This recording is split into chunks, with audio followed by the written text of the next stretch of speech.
kata kuncinya ya, tubuh kita tuh kalau nggak ada bahan baku yang masuk, dia akan bongkar bahan baku yang ada. Dan bahan baku yang paling paling sering jadikan bahan pembongkaran tuh namanya lemak. Jadi sebenarnya kalau kita ngerti konsep lapar ini, kita akan lebih senang lapar. Ya, dia akan mendetoks terus badan kita. Kalau gini lah, istilah gini lah, biar teman-teman paham. Saya punya singa saya ini biasa dikasih 1 kilo, misalkan ini contoh aja, 10 kilo gragrim singa ini. Setiap hari dia makannya begitu. Nah sekarang singa ini saya cuma kasih 1 kilo atau 3 kilo lah daging. Berarti kan ada pengurangan sekitar berapa tuh? 3/4-nya lah. Ya, singa tadi.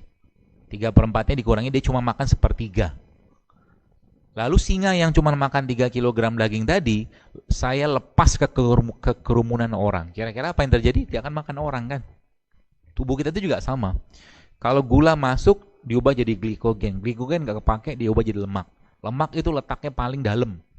Ya, jadi paling disimpan di tubuh kita itu, dan paling susah dibongkar. Makanya cara membongkar lemak tuh paling mudahnya adalah bongkar dia menjadi energi dengan cara sering-sering melaparkan diri.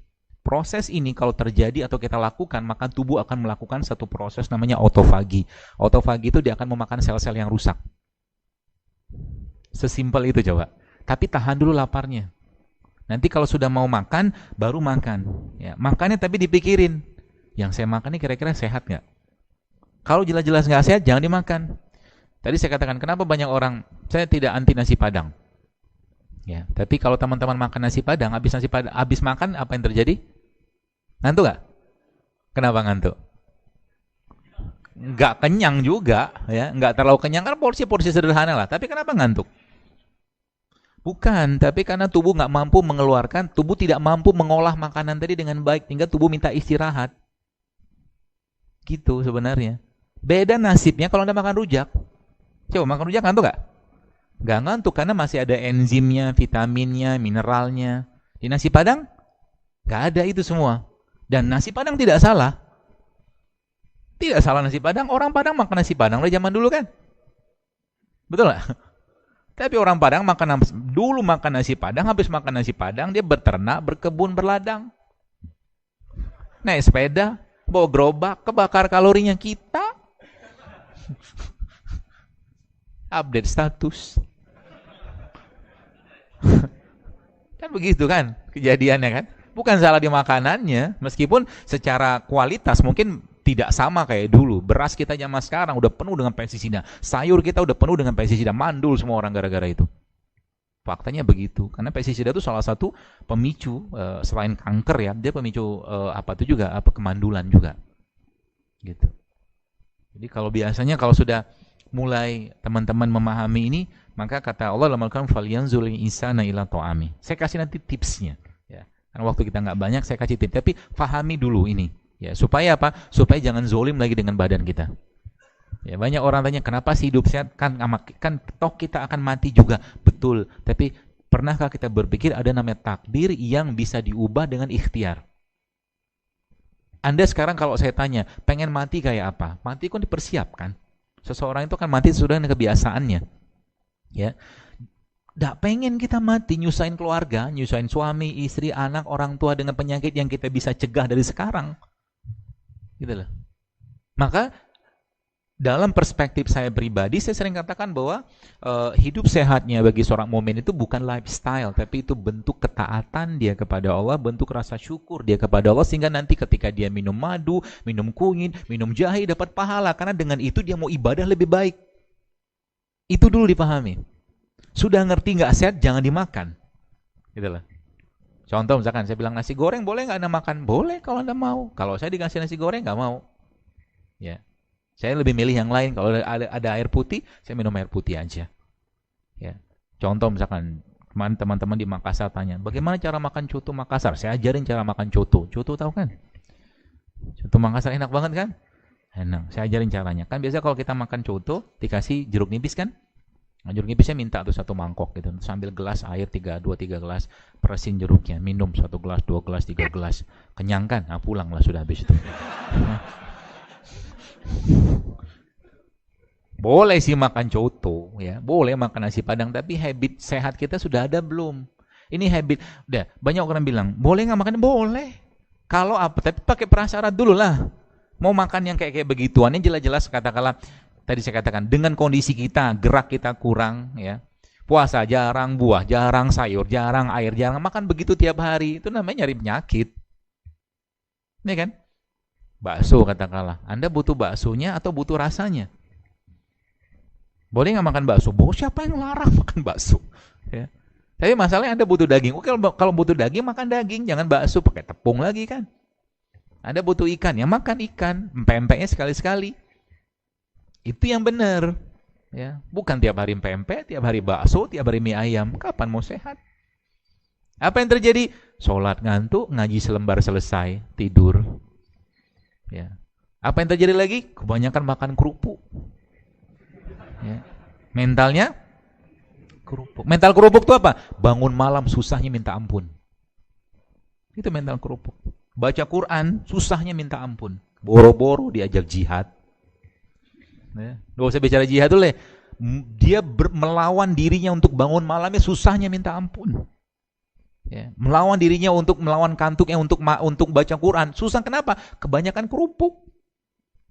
Ya. Bahasa konotasinya gitulah. Karena makanan mempengaruhi perilaku.